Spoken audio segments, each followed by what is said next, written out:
इन दिनों देश भर में एक अजीब सी बहस पॉलिटिशियंस के बीच से निकलकर आम जनता के बीच आ पहुंची है और वो है इंडिया वर्सेस भारत की बहस। Many believe India could soon become Bharat. India और भारत को लेकर देश की राजनीति गर्मा गई है। Why all of a sudden this invitation? India का नाम बदलने पर जोर सियासत। The government has called a special session.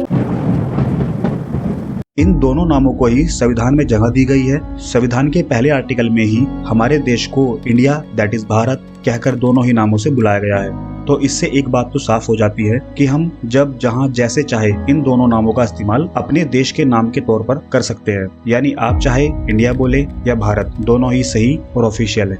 India शब्द को भारत की अंग्रेजी भाषा बताई गई है। यानी आप जब भारत बोलते हैं तो वो हिंदी में होता है और जब आप इंडिया बोलते हैं तो वो अंग्रेजी में होता है। जैसे मैं पर्सनली भारत शब्द का ज्यादा इस्तेमाल करता हूँ क्योंकि इसमें हमारे कल्चर, भाषा और प्राचीनता की झलक दिखती है। इसलिए मैं ज्यादातर वीडियोस में भी बोलते वक्त भारत नाम का ज्यादा इस्तेमाल करता हूँ, लेकिन कहीं कहीं पर कभी कभी इंडिया भी बोलता हूँ और वो दोनों ही सही है। लेकिन अब देश की रूलिंग पार्टी की तरफ से ये कहा जा रहा है कि हमें इंडिया की बजाय भारत नाम का इस्तेमाल करना चाहिए, जबकि 2014 से ही यही सरकार अपनी सभी पॉलिसीज में, नीतियों में, कार्यक्रमों में इंडिया नाम का इस्तेमाल ही करती आई है। जैसे make in India, skill India, Khelo India, vote for India और भी बहुत सारे नाम। और जब इससे पहले भी बीजेपी की सरकार देश में थी तब भी इंडिया नाम का इस्तेमाल किया गया। और हम कहना चाहते हैं वोट फॉर इंडिया। नवंबर 2015 में मोदी सरकार के दौर में ही गृह मंत्रालय ने सुप्रीम कोर्ट में लिखित में कहा कि इंडिया की जगह भारत कहने की जरूरत नहीं है। ऐसा कुछ भी नहीं हुआ कि संविधान के आर्टिकल 1 को बदला जाए जिसमें लिखा है India that is Bharat, Bharat that is India and Bharat as is known in English language India. यानी मोदी सरकार नवंबर 2015 में ही इंडिया को भारत करने का प्रस्ताव ठुकरा चुकी है। वाह मोदी जी वाह। और सिर्फ इतना ही नहीं बल्कि बीजेपी यानी भारतीय जनता पार्टी खुद भारत नाम का विरोध कर चुकी है। 2004 में यूपी विधानसभा ने एक प्रस्ताव पास किया जिसमें मांग की गई थी कि संविधान में संशोधन करके इंडिया दैट इज भारत की जगह भारत दैट इज इंडिया किया जाए, लेकिन बीजेपी ने तब इस प्रस्ताव का बहिष्कार किया और सदन से वॉकआउट कर लिया। यानी भारत नाम का विरोध करने के लिए सदन से उठकर बाहर चले गए। लेकिन मुख्यमंत्री मुलायम सिंह ने बगैर बीजेपी के ये प्रस्ताव पास कराया। हिपोक्रेसी की भी सीमा होती है। और शायद तब बीजेपी की मंशा यही रही होगी कि जब दोनों ही नाम देश के नाम हैं, तो इस प्रस्ताव पर बहस का क्या मतलब। देश में इससे भी ज्यादा गंभीर मुद्दे हैं और उन पर बात करनी चाहिए। तो अब अचानक से क्या हुआ? क्यों अपने ही द्वारा ठुकराए गए प्रस्ताव को खुद का प्रस्ताव बनाकर पेश कर रही है सरकार? वैसे ऐसा पहले भी कई बार हुआ है जब सरकार ने वो काम किए जिनका वो पहले विरोध कर चुकी है, जैसे जीएसटी, एफडीआई और खुद मोदी जी के भाषण इनके विरोध में ऑन रिकॉर्ड है। लेकिन अब ऐसा क्या हुआ कि सरकार इसकी बात कर रही है? देखिएगा कहीं इलेक्शन तो नजदीक नहीं है। वैसे ऐसा तभी होता है जब इलेक्शंस नजदीक हो, जब किसी मौजूदा सरकार के पास वोट मांगने के लिए मुद्दे ना हो, दिखाने के लिए काम ना हो, जब देश बेरोजगारी, भुखमरी और गरीबी के नए रिकॉर्ड बना रहा हो, जब देश में मणिपुर जैसी घटना घट रही हो, तब सरकारें ऐसे ही किसी मुद्दे को उठाकर जनता का ध्यान असली मुद्दों से हटाती है। लोगों को गुमराह करने के लिए व्हाट्सएप, इंस्टाग्राम, फेसबुक जैसे सोशल मीडिया पर फेक न्यूज लाई जाती है। फॉर एग्जाम्पल, हाल ही में मैंने अपने एक दोस्त से सुना कि इंडिया की कोई फुल फॉर्म भी है और उसको ये ज्ञान सोशल मीडिया से ही प्राप्त हुआ है। और ये सब बस इसलिए ताकि आप और हम सवाल ना पूछे जब वो वोट मांगने आए। और देश का मेन स्ट्रीम मीडिया भी टीवी पर शो चलाता है पाकिस्तान सीमा अंजू को लेकर, जैसे वो देश के महत्वपूर्ण मुद्दे हो। लेकिन रूलिंग पार्टी को ये मुद्दा मिला कहां से? जब दोनों ही नाम संवैधानिक है तो किसी एक को हटाने की बात कहां से आई? चलिए जानते हैं। क्योंकि देश के मौजूदा विपक्षी दलों ने मिलकर एकजुट होकर एक अलायंस बनाया और उसका नाम रखा INDIA इंडिया, जिसका पूरा एक फुल फॉर्म भी है, Indian national development inclusive alliance. बस तभी से ये सब स्टार्ट हुआ।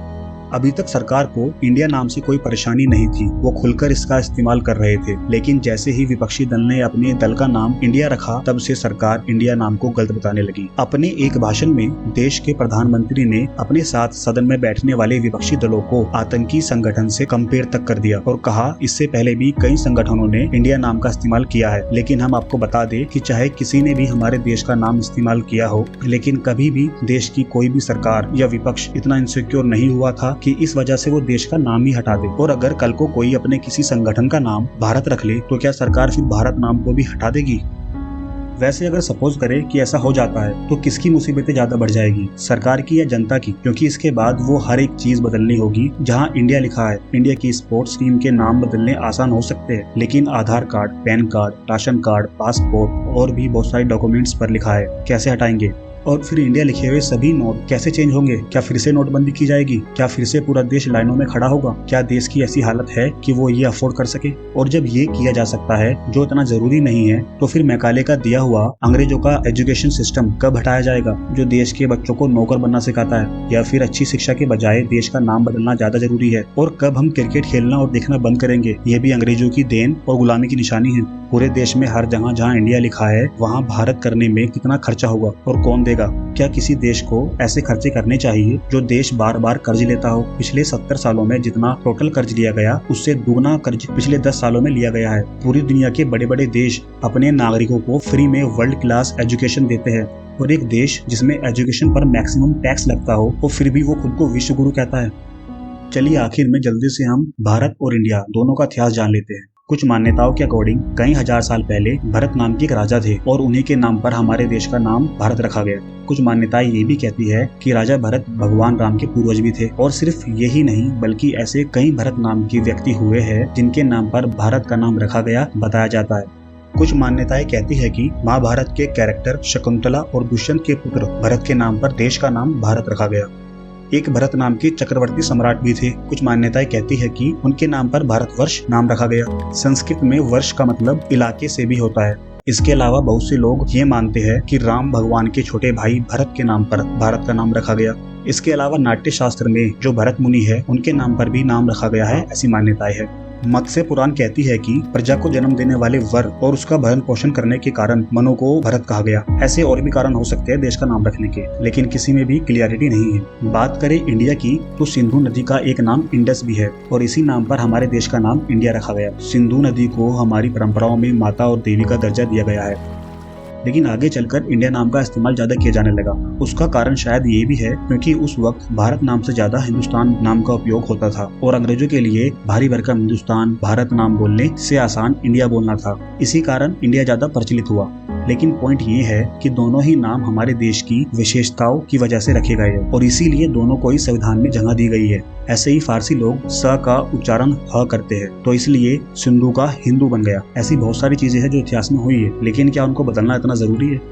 और ये जो बहस चल रही है इसने गर्मी तब पकड़ी जब राष्ट्रपति भवन ने G20 समारोह के डिनर इनविटेशन में इंडिया की जगह भारत नाम का इस्तेमाल किया। वैसे तो उसमें कोई दिक्कत की बात नहीं है, दोनों ही नाम संवैधानिक है, लेकिन फिर भी देश की मीडिया इस पर ही चर्चा कर रही है और कुछ लोगों को बैठाकर बहस करा रही है, जैसे ये बहुत महत्वपूर्ण मुद्दा है। जबकि इस बहस का कोई मतलब नहीं है, ये सिर्फ इसलिए है क्योंकि विपक्ष ने अपना नाम इंडिया रख लिया। आगे आप चीजों को खुद समझ सकते हैं, अपने डिसीजन खुद ले सकते हैं। आपके लिए क्या जरूरी है आप उस पर बात करें। जय हिंद।